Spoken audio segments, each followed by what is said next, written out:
অন্তিম নিবেদন পরিবেশনায় আমরা শুরু করছি আজকের শেষ নাটক save water save life. Save water save life. আমি সভ্যতার আদিতে শুয়েছিলাম প্রাণের সিঞ্চনে, বয়ে চলেছি পাহাড়ের গা ঘেঁষে বুক চিরে, সমুদ্রের বুকে স্পন্দন হয়েছি আমি। আমি উন্মাদনা, উচ্ছলতা, আমি সাহস, বেঁধে চলেছি নপুরের মতো স্রোতস্বিনীর চরণ জুড়ে।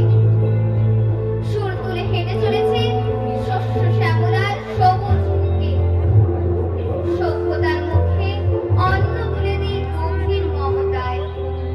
সুমেরু থেকে কুমেরু, ব্যাবিলন থেকে আরব্যভূমি, সর্বত্র সর্বত্র রয়েছে আমার বিচরণ। আমি প্রেমুক সুদর্শনা, আমি ছড়ি ঝরঝর সুরে, গিটারের স্ট্রিংয়ে টুংটাং বাজি মাঝে মাঝে। আমি প্রেমিকের কল্পনায় আলোত ছোঁয়া, আমি ছন্দ, আমি কবিতা, আমি আবেগ, আমি গান, আমি জীবন।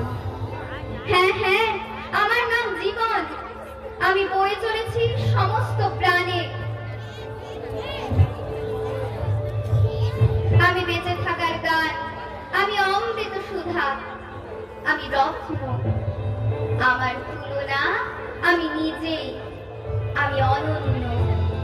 কিন্তু আজ আজ আমি ভালো নেই। আমার সারা শরীর আজ বিষাক্ত, আমি লুণ্ঠিত, আমি অবহেলিত। তোমরা, হ্যাঁ তোমরা, তোমরা লুঠেরা, তোমরা খুনি। তোমরা আমায় লুট করেছো, তোমরা আমায় খুন করেছো, কিন্তু আজ আমি ফুরিয়ে যাইনি। আমি বাঁচতে চাই, আমি বাঁচাতে চাই। আমি বাঁচলে তোমরা বাঁচবে, আমি মরলে তোমরা বাড়ি নিয়ে একটি পাড়া, কয়েকটি পাড়া নিয়ে একটি গ্রাম, কয়েকটি গ্রাম নিয়ে একটি জেলা, কয়েকটি জেলা নিয়ে একটি রাজ্য। বুঝেছো তোমরা? আর কয়েকটি রাজ্য নিয়ে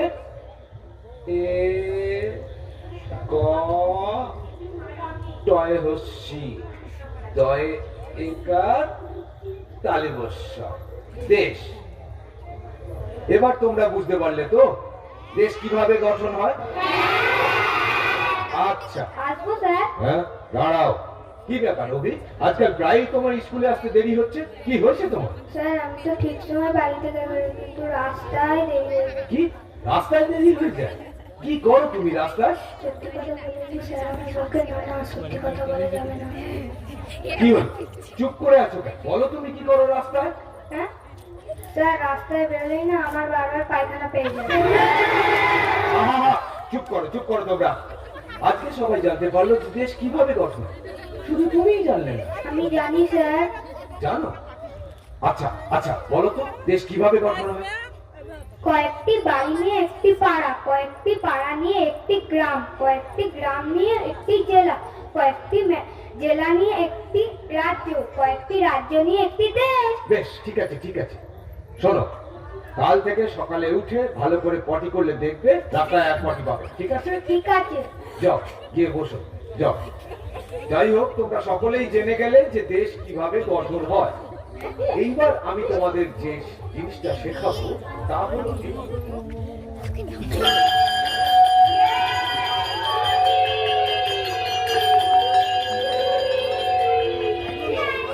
ধীরেন বাবু, ও ধীরেন বাবু,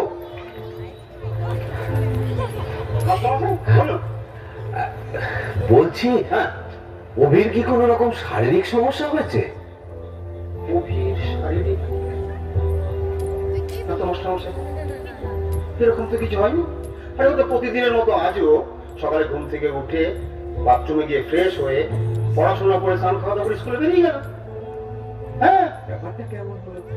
অভি বলছে ওর পেটের সমস্যা, অথচ ওর বাবা বলছে কিছু হয়নি। মাস্টারমশাই, অভি কি আজকাল শরীর খারাপের নাম করে পড়াশোনায় গাফিলতি করছে? না না, ও কিছু না, ও তো বরাবরই ভালো স্টুডেন্ট। আচ্ছা আচ্ছা, আপনি কোনো চিন্তা করবেন না, আমি দেখছি ব্যাপারটা, ঠিক আছে? কোনো সমস্যা নেই তো? না না না না, আপনি আসুন, আপনি আসুন, আসুন, আচ্ছা আচ্ছা, ঠিক আছে, আপনি আসুন। সন্ধ্যা আছে মাস্টারমশাই। কারণটা আমায় জানতেই হবে। আজ এদিক দিয়েই যাবো স্কুলে। কি ব্যাপার? ও স্কুলের রাস্তায় না গিয়ে এই রাস্তায়?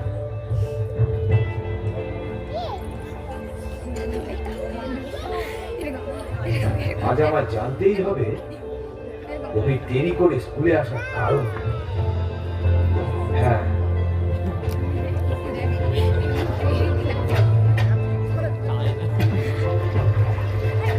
ওই ঠাম্মাটা কল খোলা রেখে কাপড় কাচে।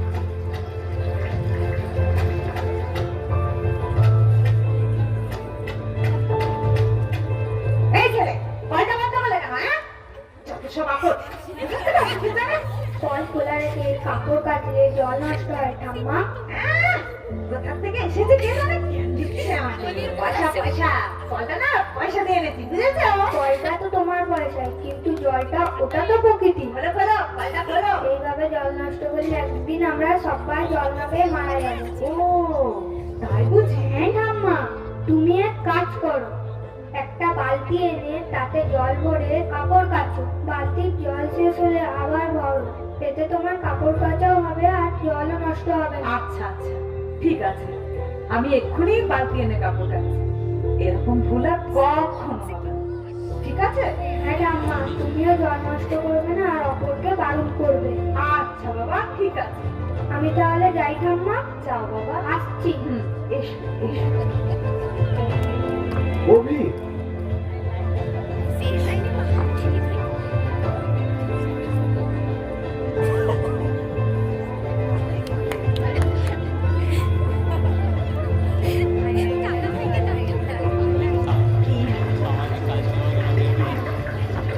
এখানেও একই অবস্থা।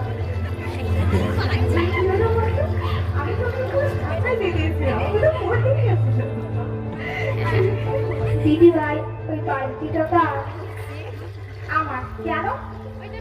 বালতি বসে গল্প করছো আর ওইদিকে তো বালতির জল উঠছে পড়ে যাচ্ছে। এইভাবে জল নষ্ট করাটা কি ঠিক? বারে অনেকেই তো কল খুলে বালতি বসে বাড়ি চলে যায়, তখন তাদের বলো, এইভাবে জল নষ্ট করলে একদিন আমরা সবাই জল না পেয়ে মারা যাবো। তর্ক করিস না রেখা, ভাই তো ঠিকই কথা বলেছে। এভাবে যদি জল অপচয় করি, সত্যি আগামী দিনে জলের সংকট দেখা দেবে। আমার ভুল হয়ে গেছে ভাই, এরকম ভুল আর কখনো হবে না। তুমি যে তোমার ভুলটা বুঝতে পেরেছো, এই জন্য তোমার ধন্যবাদ। আমি তাহলে আসি দিদি ভাই। এসো ভাই, এসো। সত্যি ছেলেটার চেতনাবোধ দেখে খুব ভালো লাগে। ওর মতন চেতনাবোধ যদি প্রতিটি মানুষের হয়, তাহলে আগামী দিনে আর জলের সংকট দেখা দেবে। তুই ঠিক করেছিস রাখি। চল, আজ থেকে আমরাও ওই ভাইটির পথ অনুসরণ করব। তুই করবি? অবশ্যই করব। প্রমিস কর তাহলে। প্রমিস।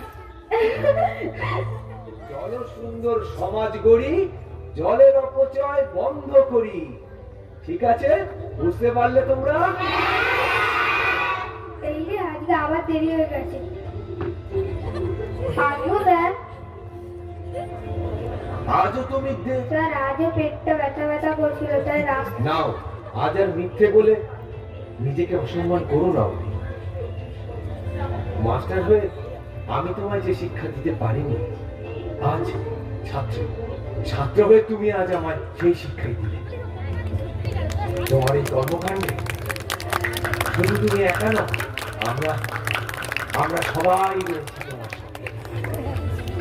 সত্যি sir? Yes, my son. We are proud of you, my son.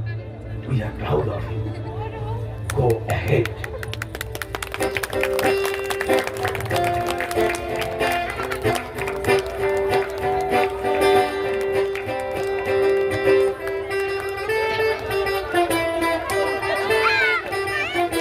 সবাই আমরা একটু হাতে তালি দিই। এক ছন্দে।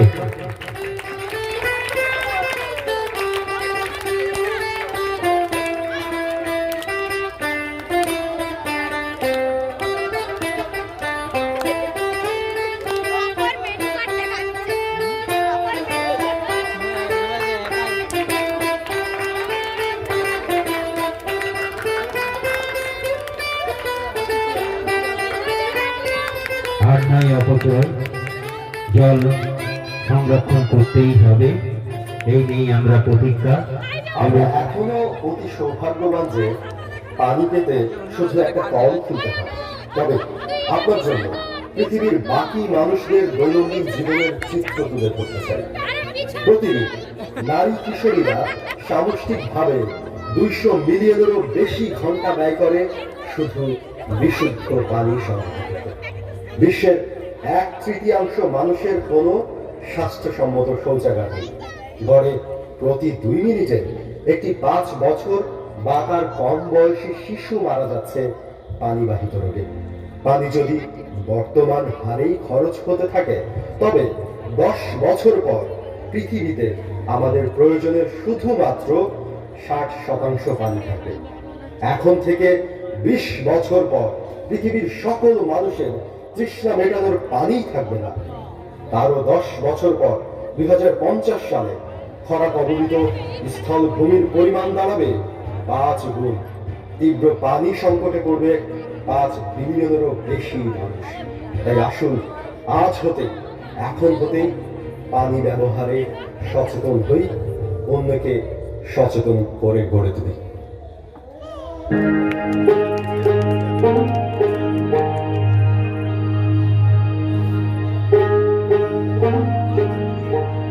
বেলা বিপ্রহর ধূ ধূ বালু